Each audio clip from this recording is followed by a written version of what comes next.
বিসমিল্লাহির রহমানির রহিম। আজকের অনুষ্ঠানের সভাপতি, পুলিশ নারী কল্যাণ সমিতির সহ সভানেত্রী মিসেস সাবিনা আওলাদ, সম্মানিত বিশেষ অতিথি মিসেস হাসিনা আহমেদ, মিস কানিজ মাওলা, সম্মানিত পুলিশ নারী কল্যাণ সমিতির সদস্যবৃন্দ, পুলিশ পরিবারের সম্মানিত সদস্যবৃন্দ এবং সম্মানিত ঊর্ধ্বতন পুলিশ কর্মকর্তা বৃন্দ, আসসালামু আলাইকুম। প্রথমেই শ্রদ্ধা ভরে স্মরণ করছি শহীদ রাষ্ট্রপতি জিয়াউর রহমান এবং আপসহীন দেশনেত্রী বেগম খালেদা জিয়াকে। আজ পুলিশ নারী কল্যাণ সমিতির আয়োজিত এই অনুষ্ঠানে উপস্থিত থাকতে পেরে আমার খুবই ভালো লাগছে। অভিনন্দন জানাই সকল সদস্যকে তাদের নিরলস প্রচেষ্টায় সমাজের বিভিন্ন পর্যায়ে অবদান রাখার জন্য। আপনারা আপনাদের কর্মের মাধ্যমে আগামীর প্রজন্মকে সমাজে অবদান রাখার পথ দেখিয়ে দিতে সহায়তা করছেন।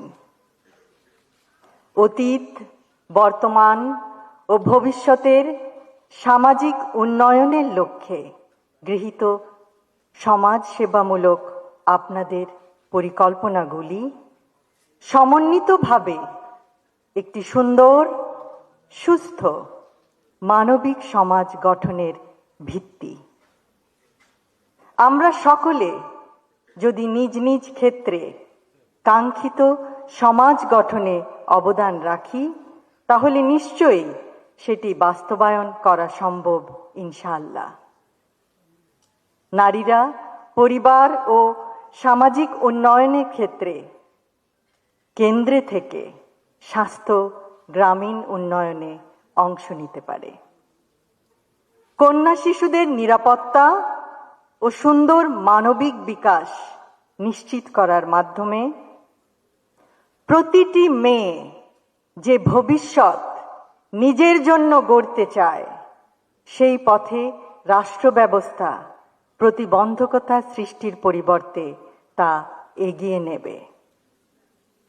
স্বনির্ভরতার লক্ষ্যে ক্ষুদ্র, কুটির ও মাঝারি শিল্পে যোগ্যতার ভিত্তিতে নারী উদ্যোক্তাদের উৎসাহ প্রদান, যেমন প্রয়োজনীয় প্রশিক্ষণ এবং ডেভেলপমেন্ট ও মার্কেটিং সাপোর্ট প্রদান। ফলে পারিবারিক সচ্ছলতা বৃদ্ধি ও সন্তানদের শিক্ষা এবং দারিদ্র্য বিমোচনের লক্ষ্যমাত্রা অর্জনের পথ সুগম করা সম্ভব হবে।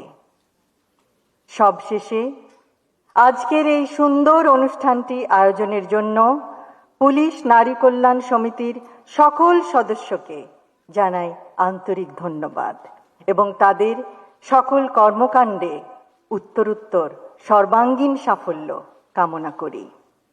আমাদের মাঝে আজকে পুলিশ নারী কল্যাণ সমিতির সভানেত্রী অধ্যাপিকা নাসিমা ফেরদৌসী উপস্থিত নেই।